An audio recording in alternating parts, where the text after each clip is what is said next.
E eu sempre me questiono muito, né? Vai, vai, vem esse exemplo à minha memória e eu me pergunto, será que eu estou sendo um espelho ou será que eu estou sendo uma vitrine? E daí as pessoas olham para mim, metem pedra, mas porque eu não estou sendo espelho nenhum. Uma simples vitrine, né? Que não reflete nada. Você Eu falando essa questão.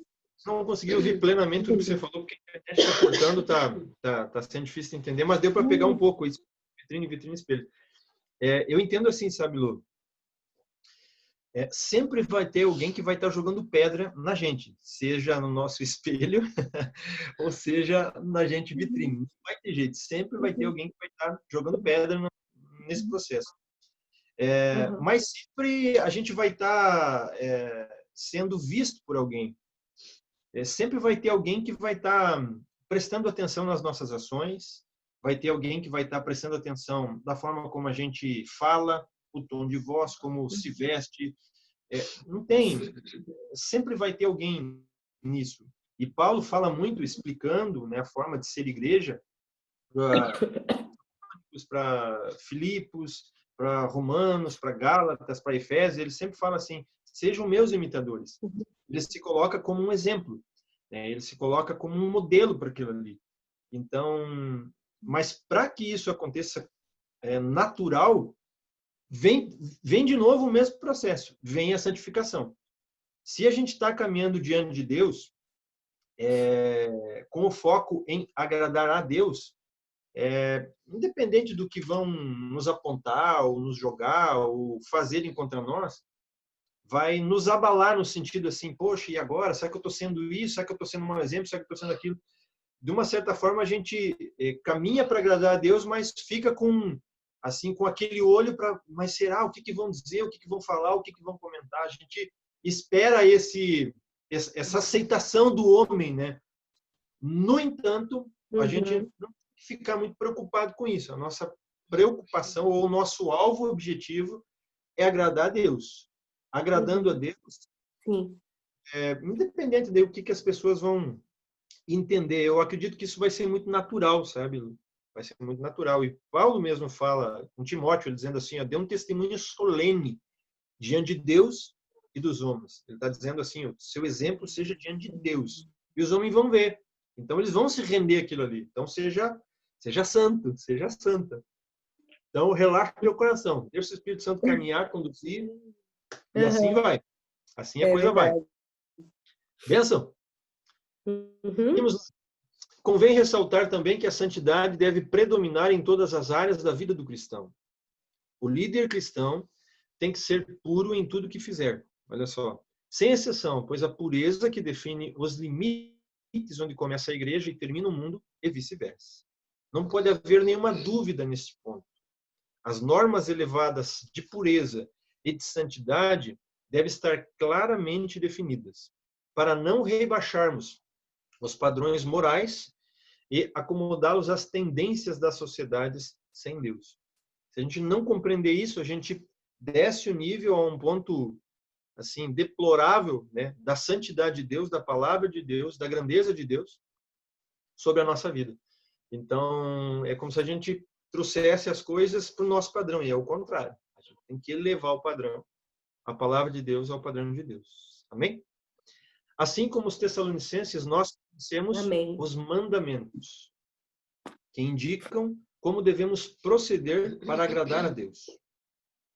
O progresso da nossa vida cristã depende do cultivo constante de uma conduta santa, de atitudes e ações corretas. Pois a santificação é ao mesmo tempo um ato, uma conversão e um processo pelo qual nos tornamos separados para Deus.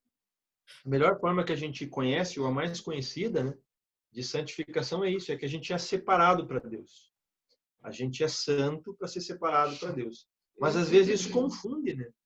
Às vezes a gente age com uma conduta um pouco mais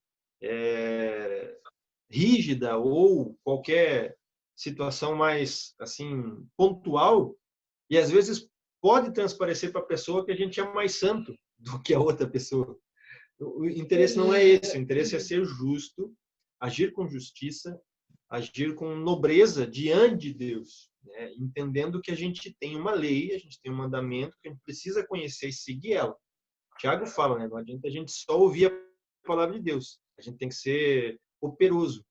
A gente tem que operar aquilo ali, a gente tem que vivenciar aquilo ali. Então, operoso e praticante, falando, André, é isso aí. É isso aí, meu bem. Ok? Dando sequência ali, o cristão, sobretudo, o líder precisa ser moral. Ter ética e moral. Deve ser constantemente, ele deve constantemente se abster de atos e pensamentos que inclinam à imoralidade. Agora desvirtuou um pouquinho, saiu do nosso foco ali, já começa a mudar um pouquinho. Nenhum de nós, os líderes, pode ter dúvidas sobre a maneira adequada de como se portar diante de Deus e dos homens. Olha só, Lu, vou ler de novo. Nenhum de nós, líderes, pode ter dúvida sobre a maneira adequada de como se portar diante de Deus e dos homens. Tem que ter um entendimento, uma claríssima definição, né? Aquele que ultrapassar o certo, transgredir ou exceder deliberadamente as normas morais de Deus, o próprio Deus, ele o julgará e o castigará. Ele pegou firme aqui agora para poder explicar o processo para a gente aqui. É um compromisso da gente entender como a gente deve caminhar na presença de Deus. Tem mais uns pequenos tópicos aqui para a gente poder entender isso com mais clareza. Observe que os tessalonicenses estavam correndo sério risco de serem envolvidos em práticas pecaminosas muito comuns naquela época. Mas a palavra, sejam santificados. Versículo 3. O que diz na tua versão aí, versículo 3? A vontade de Deus é que vocês sejam santificados. 2 pontos. Abstenham-se da imoralidade sexual. Exatamente. A nossa versão diz assim: pois a vontade de Deus é esta, a vossa santificação, que vos abstenhais da prostituição. Só mudou a palavra aqui da imoralidade, da prostituição. Então, isso se aplica de uma forma natural que seja carne, né, desejo carnal, como também a prostituição no nível espiritual e assim por diante, ok? Vamos dar sequência aqui. Oi. Pastor, nessa questão entra também o fato do sexo antes do casamento, certo?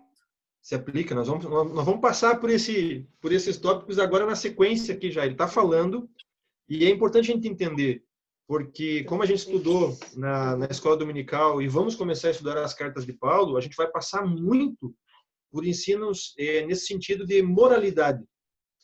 Então, a prática da pureza, da prostituição, da lascívia, que existia muito lá em Roma, enfim, na Grécia num todo, porque eles assim cultuavam deuses que era de sexualidade, que era de fertilidade, existia muito isso. Então, Paulo fala muito sobre isso já naquela época. E se já era assim lá, imagina hoje. Imagina hoje que é tudo liberal, que é tudo assim, depravado. E mais um detalhe, pastor, que quando você fala de graça, que eu lembrei ontem conversando com esse meu amigo, é sobre a hipergraça. Aí eu falei para ele, meu amigo, e ele perguntou, o que é que você acha? Eu falei, cara, eu acho que esse negócio de hipergraça, isso não vem, não. Tem alguma coisa errada. Porque daí eu lembro muito daquele versículo que fala que o Senhor nos chamou para ser livres. E aí eu falo sempre, as pessoas confundem o ser livre em Cristo com a libertinagem. Exato. Exatamente. Que é diferente. Totalmente diferente, Lu. E aí já é...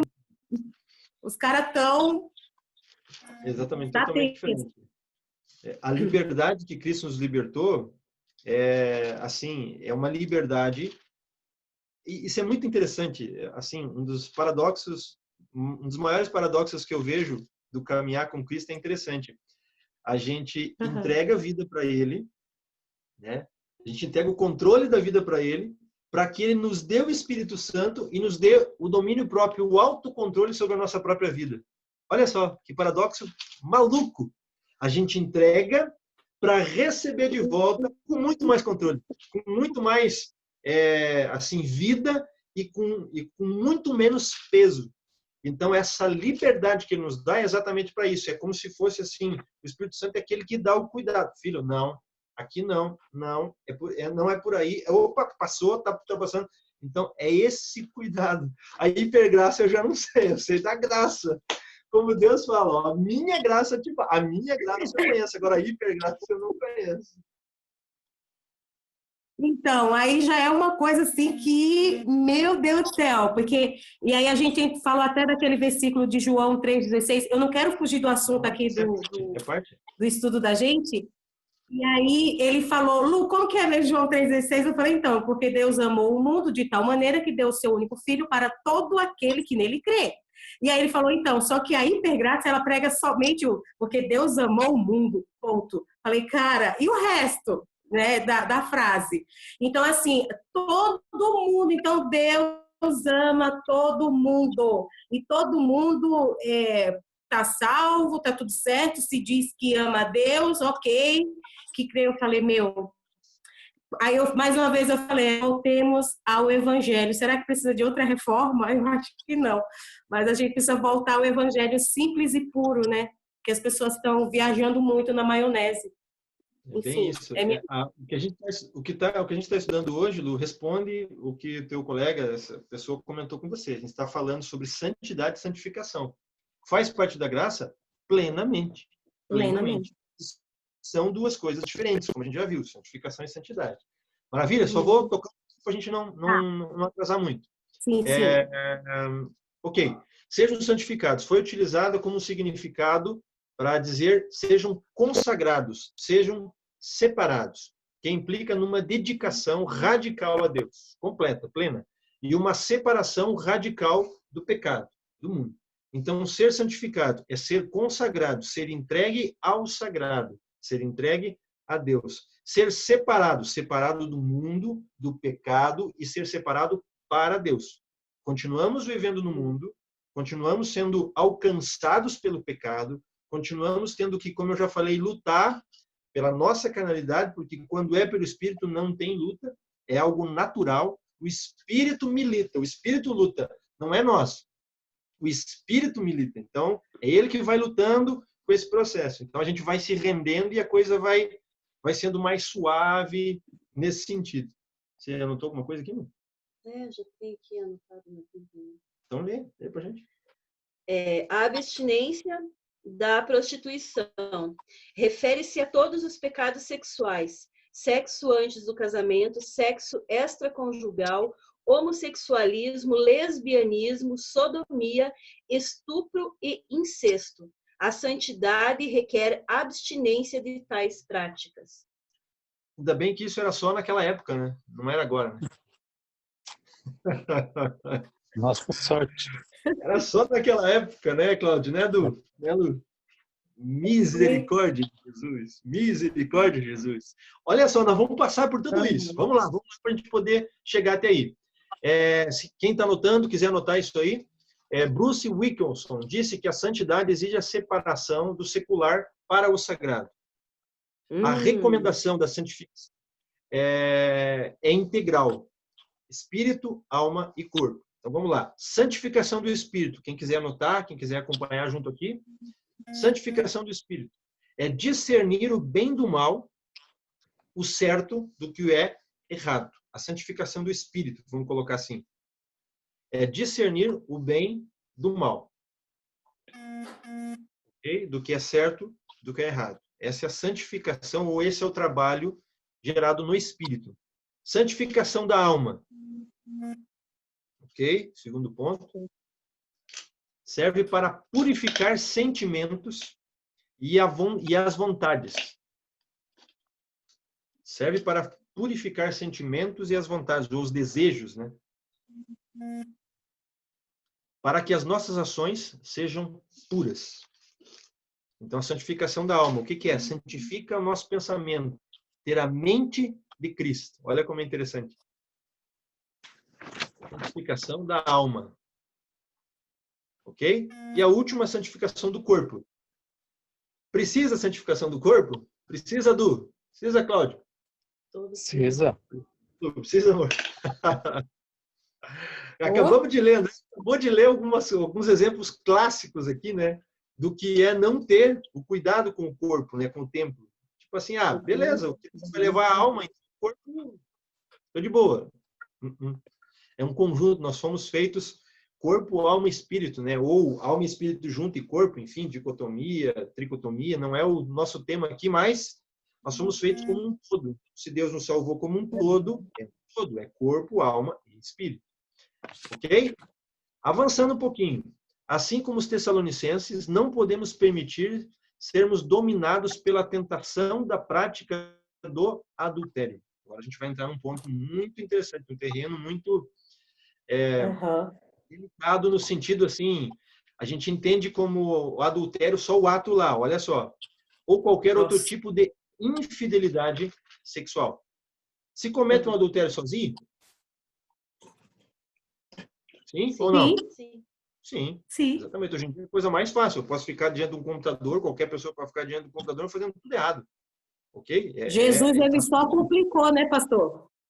Oi? Jesus, ele complicou. Jesus, porque antigamente era se fosse pego no ato. Jesus fala, se tão somente olhar e desejar, eu falo, Jesus, mas também o senhor só complica.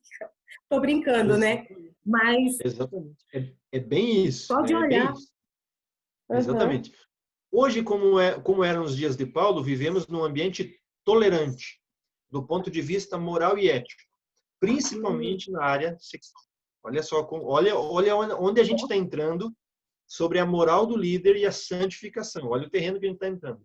Numa sociedade assim, sociedade nossa, a tentação de se envolver em uma relação sexual ilícita sempre é muito poderosa, ou sempre é muito atraente. Mas o antídoto sempre vai ser a santificação.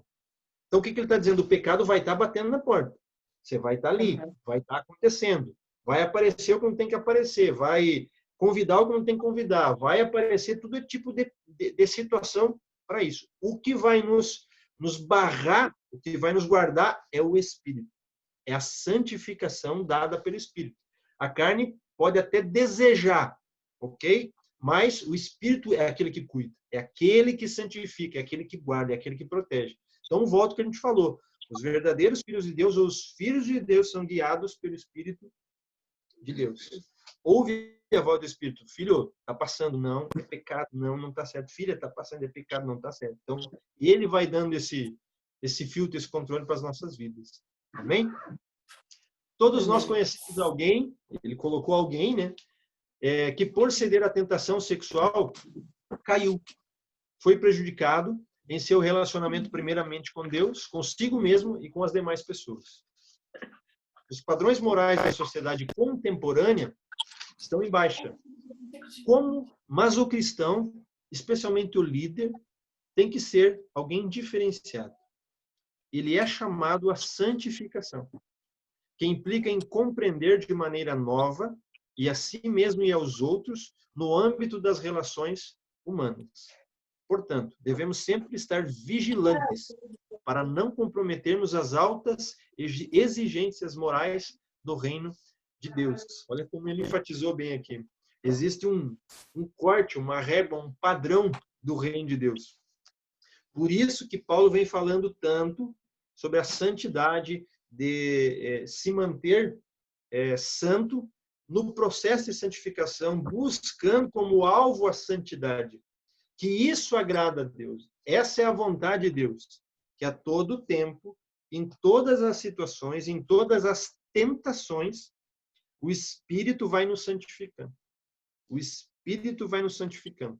Então, é ponto fundamental a gente entender isso. Temos a pureza de pensamentos, a pureza no nosso corpo e, obviamente, né, a pureza no nosso coração, para que com fé, sem fé não tem como agradar a Deus, possamos agradar a vontade do Pai, fazer a vontade do Pai, agradar a vontade do Pai.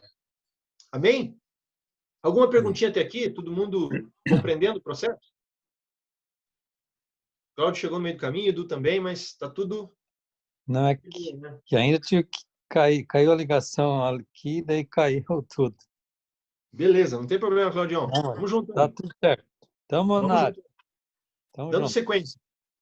Beleza. Para atos intencionais ou premeditados, como o adultério, não há espaço para justificativas de fraquezas.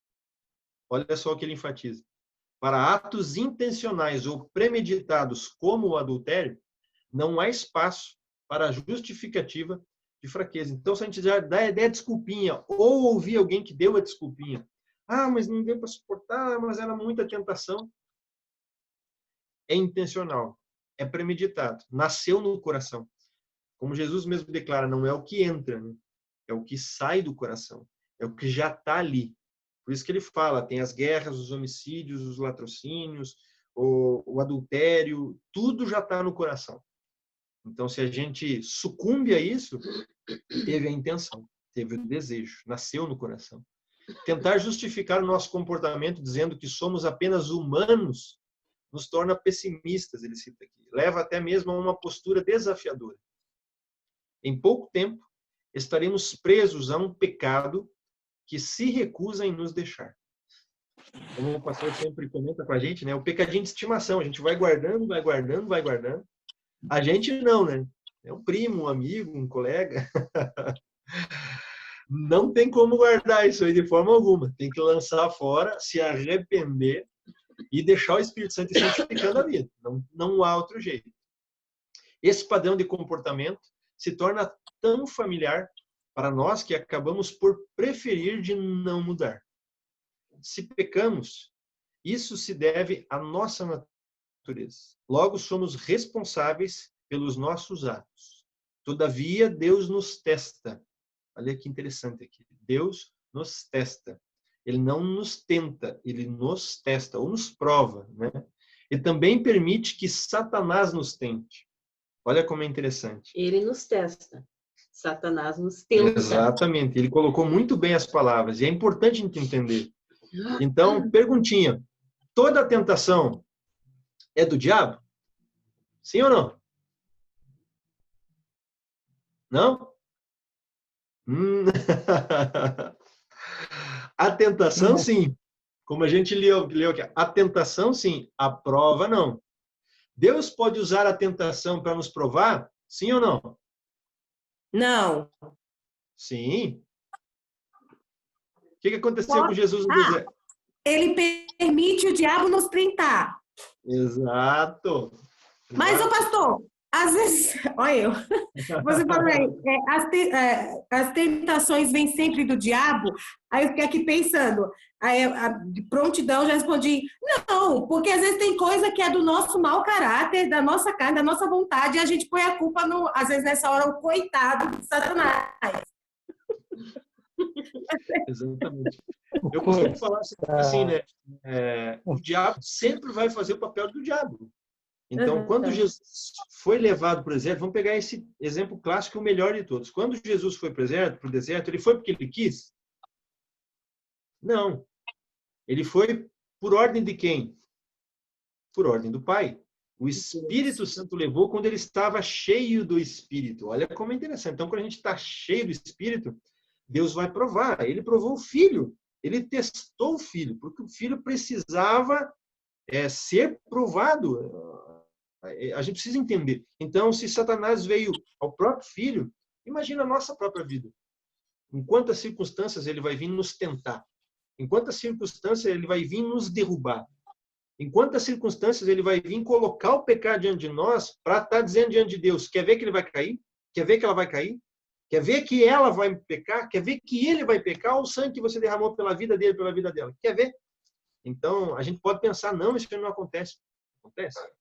É exatamente isso. É importante a gente entender. Mas o Espírito, nós voltamos de novo ao mesmo fundamento.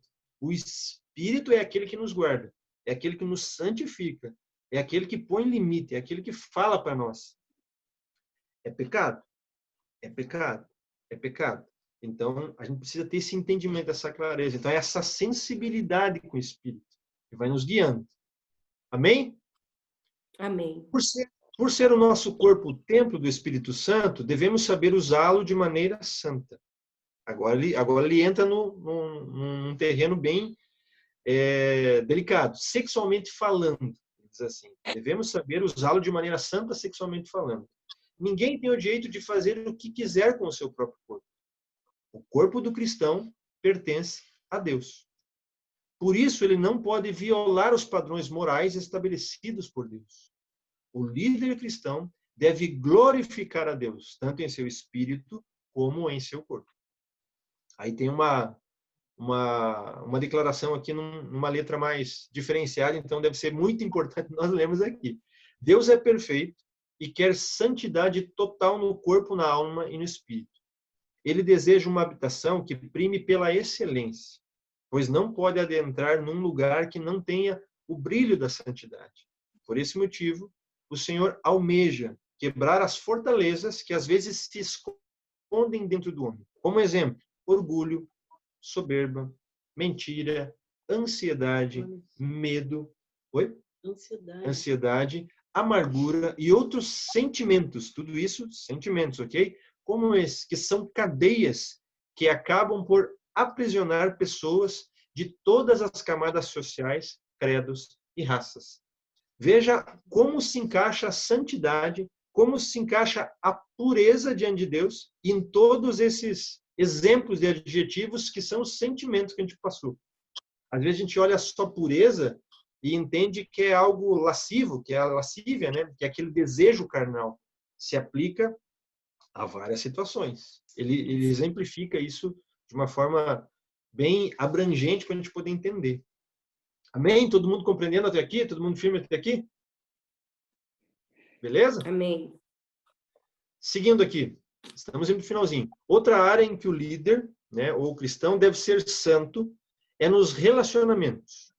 No versículo 6, vamos ver o que diz no 6. Leia o 6 para nós aí, irmão. Eu nem tô. 4, 6. Leia o 6 para nós. Não, vamos ver. 4, 6. 4, versículo 6. Isso, versículo 6. E que, nesta matéria, ninguém ofenda nem defraude a seu irmão, porque o Senhor, contra todas estas coisas, como antes vos avisamos e testificamos, claramente é o vingador. Olha só. Paulo passa do assunto da conduta sexual para a cobiça, o pecado, ok? Para a cobiça. Cobiça é pecado? Ai, Jesus, não precisa nem perguntar, né? Mas, enfim. Como é que é aquela brincadeira que você falou, amor? Quem que é a avó do pecado? Por que ela é a avó do pecado? Porque ela deu...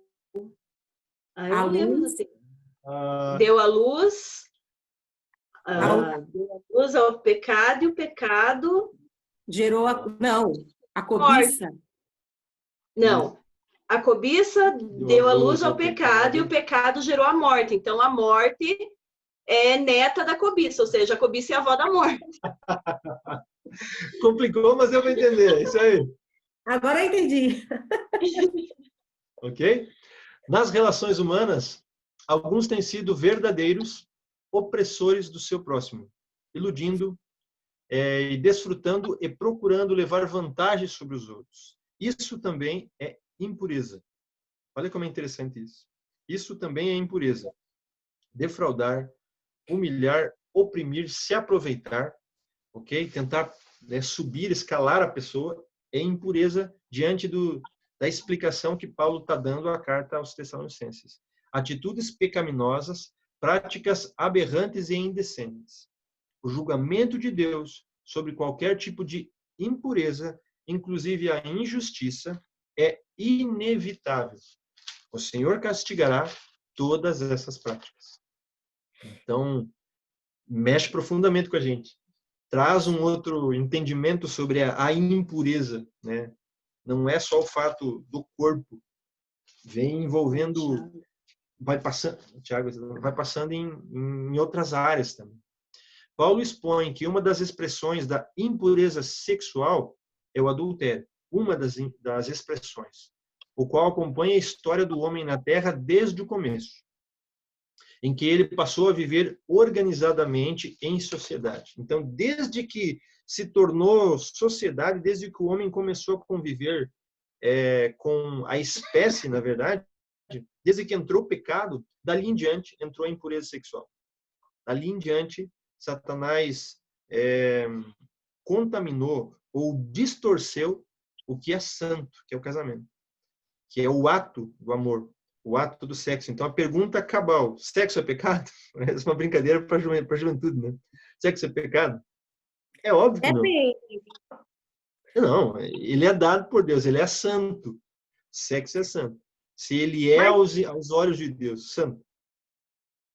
mas se for praticado antes do casamento, entra como pecado? Não, aí é claro que a gente já entende que tá equivocado. Tá fora da vontade de Deus. Está Tô falando fora assim, do tempo. tô falando para Antes do casamento é a prostituição. exatamente para antes a prostituição, como é que é o outro nome que fala? Como é que é não, lembra? Fornicação. Isso, Fornicação. aí, essa palavra. A É a Bíblia coloca fornicação, como isso fornicação, digamos assim, É. né? Então, óbvio, Ah, tudo antes do casamento já está fora da vontade de Deus. Isso a gente já compreende perfeitamente. Mas eu digo assim, o ato é pecado? É claro que não. uhum. A Satanás vem e distorceu. Então, o que ele faz? Ele vem na nossa mente e fala assim, não, qual é o problema? Vocês já estão juntos, vocês já são noivos, vocês vão casar daqui um dia, um exemplo. Então, qual que é o mal que tem? Não, é o distorcer, é o tirar a verdade, tirar a coisa correta, tirar a santidade do que é santo diante de Deus. Então, aí que é o perigo. Esse é o grande perigo. Ok? O deslize moral do adultério, ou em qualquer área, não afeta apenas a pessoa envolvida. Afeta a família, afeta amigos, afeta irmãos da fé, que são todos envergonhados. Porque daí Satanás tem a legalidade no meio do povo, dizendo assim, ó, ali tem um promíscuo, ali tem uma promíscua, ali tem um pecador que está se lambuzando em pecado. Então, é perigosa a impureza sexual ou a impureza como um todo, né, no meio do povo de Deus. O adultério, ele é um pecado que macula o corpo e a alma. Porém, no campo dos relacionamentos, ele é mais devastador do que uma praga numa vegetação. Olha como é forte aqui. Na maioria das vezes, leva não somente ao enfraquecimento da família, mas ao desmontar dela, desestruturando-a. E é verdade. Geralmente, quando existe um quadro assim no relacionamento, desestrutura tudo. Desestrutura tudo. Então, não há outro jeito. A única forma a forma que existe, é arrependimento. É chegar diante de Deus e falar, Senhor, eu me arrependo, eu fiz errado. Eu preciso do seu perdão e eu preciso do teu Espírito Santo transformando a minha vida. Essa é a verdade. Eu preciso do Senhor transformando a minha vida. Mas essa é a vontade do Pai. Eu não tenho dúvida que isso vai acontecer da parte dele. O enrosco ou o rolo é a nossa parte. É a gente realmente se posicionar, falando, não, isso eu não vivo mais. Isso eu não quero mais para minha vida, não quero mais no meu casamento, não quero mais na minha família, na minha casa, no meio dos meus irmãos. É um posicionamento. Essa é a parte fundamental. Então, a gente precisa bater uma estaca e falar, não, daqui para frente a minha vida muda. O que aconteceu lá atrás, eu me arrependi, o Senhor me lavou com o sangue dele, me perdoou e apagou e jogou tudo fora. Então, eu não tenho que desencascalhar e jogar tudo de novo para cá. O que eu não tenho que fazer é pecar de novo. Eu não tenho que fazer isso errado. Esse é o meu compromisso, é um compromisso de cada um de nós. Amém? Estamos indo para o finalzinho, gente. O líder tem a obrigação de sustentar seu compromisso bíblico com a pureza nos seus relacionamentos, reconhecendo que o processo de santificação inclui também pureza sexual e autocontrole moral. Muito interessante. Pureza sexual e autocontrole moral. Ele precisa ter sempre em mente que viver em impureza sexual é uma rejeição a Deus, bem como a sua palavra. Então aí explica, Lu, a tua pergunta ali. Mas e antes do casamento? Mas e a pulada de cerca? E aquilo, e aquilo? Não adianta. Está rejeitando a Deus e a palavra dele. Então aí Jesus vem com a palavra dizendo assim, se a minha palavra permanecer em vocês, se vocês permanecerem em mim, né, verdadeiramente serão meus discípulos. Uma outra palavra diz assim, se vocês permanecerem em mim e vós na minha palavra, pedirei o que quiserdes e será feito. Olha só o compromisso que a gente tem de caminhar aliançado com Deus e com a palavra dele. Então imagine tudo que você quiser vai acontecer. Você tocar num enfermo, ser curado, você pedir a bênção para uma pessoa e aquela pessoa ser abençoada, você lançar projetos diante de Deus e aquilo acontecer, assim, meu Deus, o quanto de coisa pode acontecer. Então, um compromisso que a gente tem de ter a palavra, guardar ela, como diz a própria palavra de Deus, né? Guardei a tua palavra no meu coração para que não peques contra o Senhor. É um compromisso diário, santificação de novo. A importância disso, né? Glória a Deus por tudo isso. Estamos fechando aqui, gente. No versículo 3, tanto no versículo 7, a santidade é o sublime propósito de Deus para a nossa vida. Então, o objetivo de Deus em nos santificar dia após dia, ato após ato, tentação após tentação, é de nos levar a uma vida de santidade, a um estado de santidade, a viver santidade, a ser um santo diante de Deus, uma santa diante de Deus.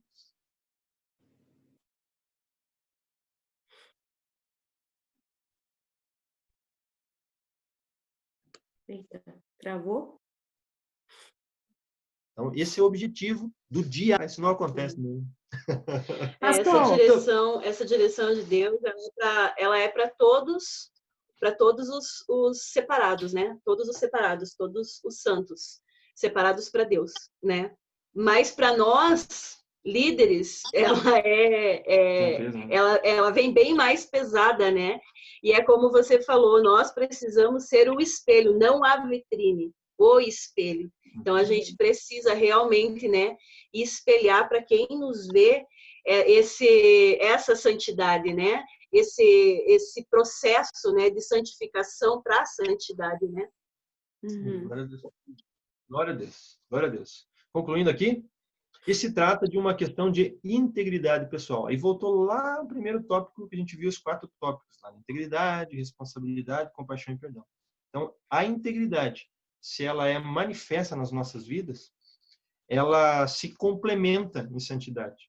Ela nos leva à santidade. A integridade nos leva à santidade, a um estado de vida santa diante de Deus. Quem não viver de acordo com esse propósito, despreza o próprio Deus. Versículo 8. Portanto, quem rejeita essas coisas, que é a vontade de Deus, a santidade, se guardar, viver a maneira que agrade a Deus, né? Rejeita a Deus e rejeita o próprio Espírito que Ele nos dá. Olha como é forte. Esse princípio tem aplicação em qualquer lugar, em qualquer área, em qualquer tempo, pois ele é um dos mandamentos de Deus. Sede santo, como eu sou santo. Então, finaliza dizendo assim, né? Aí ele fecha aqui, A.W. Tozer, um escritor muito conhecido, ele escreveu a seguinte frase: o verdadeiro ideal cristão não é a felicidade, mas sim a santidade. É verdade. É bem isso. Tem aquele filme Em Busca da Felicidade, A Procura da Felicidade, algo assim? Procura, eu acho. Procura. Outro dia a gente estava brincando que na nossa vida esse filme deveria ser, né? Em busca da santidade. Em busca da santidade. Então essa é a realidade. Vai ter momentos difíceis como ele teve lá, inúmeros. Vai ter que matar 10 leões por dia. 10 leões, como se o pastor vai ter que matar 10 vezes o mesmo leão por dia, sem dúvida vai ter que matar. Porque o alvo é maior. É a coroa de glória que Deus tem preparada para aqueles que o amam e os que obedecem os seus mandamentos de todo o coração, que não é pesado. A coroa é gloriosa. A coroa é maravilhosa. Amém, gente querida? Amém. Bênção. Bênção pura. Desculpa que passou um pouquinho nosso horário aqui, mas foi bênção. É um estudo muito rico e mexe muito com a gente. Moralidade, ética, vida em santidade diante de Deus tem que ser um objetivo pleno, né, nas nossas vidas, todos os dias. Então, eu espero que tenha tocado o teu coração, como tocou o meu coração. Espero que ela cumpra, né, o objetivo em que Deus já colocou na santa palavra dele, esse estudo, e o pastor José que nos traz isso de uma vida moral diante de Deus, né? Uma vida moral do líder diante de Deus, mas do servo, né? Do cristão diante de Deus, que santifique todos os dias a tua vida como precisa santificar todos os dias a minha vida. Amém?